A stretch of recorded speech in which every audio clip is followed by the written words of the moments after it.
এই সরকারের পক্ষ থেকে আমরা মনে করি যে নদী শাসনের জন্যে আমাদের পদক্ষেপ নেবেন এবং এটা 137 কিলোমিটার লম্বা এরিয়া, লম্বা নদী, এর দুই পার পার্মানেন্ট স্থায়ীভাবে এটাকে বাদ দেওয়ার জন্যে, শাসন করার জন্যে পদক্ষেপ মাননীয় মন্ত্রী নেবেন কিনা এটা আমাদের জানার বিষয় আপনার মাধ্যমে। আজই প্রথম কথা বলার সুযোগ পেয়েছি সংসদে, আপনি সুযোগ করে দিয়েছেন, এজন্য আপনাকে আবারও ধন্যবাদ জানাই।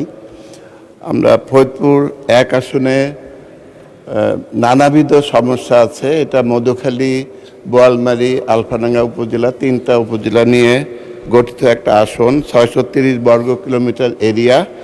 এখানে বেশিরভাগ মানুষই কৃষি পণ্যের উপর নির্ভরশীল। আপনি জানেন যে আমাদের আসন এলাকার পশ্চিম দিকে ঘেঁষে মধুমতি নদী বয়ে গেছে প্রায় 137 কিলোমিটার। এই নদীটার ইতিহাসটা হলো এরকম, প্রত্যেক বছরই এ নদী ভাঙন দেখা দেয় এবং দুই পারের মানুষের ঘর বাড়ি, শিক্ষা প্রতিষ্ঠান, মসজিদ, মন্দির, মাঠ, ফসলি মাঠ, এগুলা পানিতে বিলীন হয়ে যায়। আমরা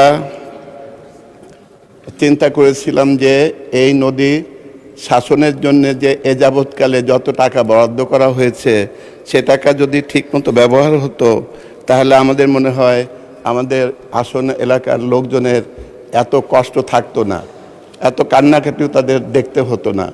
আমরা মনে করি এই সরকার গণতান্ত্রিক সরকার, এই সরকারের পক্ষ থেকে আমরা মনে করি যে নদী শাসনের জন্যে আমাদের পদক্ষেপ নেবেন এবং এটা 137 কিলোমিটার লম্বা এরিয়া, লম্বা নদী, এর দুই পার পার্মানেন্ট স্থায়ীভাবে এটাকে বাদ দেওয়ার জন্যে, শাসন করার জন্যে পদক্ষেপ মাননীয় মন্ত্রী নেবেন কিনা এটা আমাদের জানার বিষয় আপনার মাধ্যমে।